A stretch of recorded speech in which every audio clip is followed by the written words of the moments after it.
செம்மொழி என்னும் மகுடம் சுடி சிறந்தே பிறந்த மொழியாகிய தாய்மொழியாம் செந்தமிழ் மொழிக்கு எனது முதற்கண் வணக்கத்தை தெரிவித்துக் கொள்கிறேன்.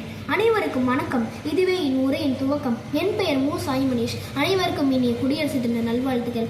ஜாதி, மதம், இனம், மொழி கடந்து வேற்றுமையில் ஒற்றுமை கண்டு தலைவர்களின் தியாகம் கலந்து விடுதலை பெற்றது நம் தாய்நாடு. வீரம் போற்றும் பாரத நாடு குடியரசாக மாறிய நன்னாள் என்று இந்த பொன்னான தருணத்தில் குடியரசு தினத்தை பற்றி பேசுவதில் மிக்க மகிழ்ச்சி கொள்கிறேன்.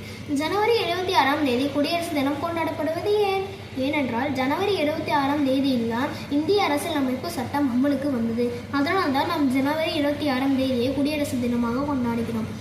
குடியரசு என்றால் மக்களாட்சி என்று பொருளிடப்படுகின்றது. குடியரசு நாடு என்பது அரசாங்க அதிகாரம் பரம்பரை அல்லாமல் மக்களின் பிரதிநிதிகள் மூலம் நடைபெறும் ஒரு நாடு. குடியரசு நாடுகளில் பெரும்பாலும் மக்களின் பங்கு அரசு நடவடிக்கைகளில் இருக்கும்.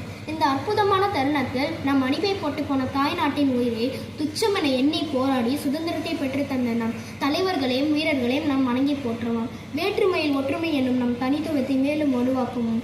இந்தியராய் என்றும் சேர்வோம். நம் தாய் நாடாகிய பாரத நாடு மூச்சாய் சுவாசிப்போம். அனைவருக்கும் மீண்டும் ஒரு முறை இனிய குடியரசு தின நல்வாழ்த்துக்கள். வந்தே மாதரம். நன்றி.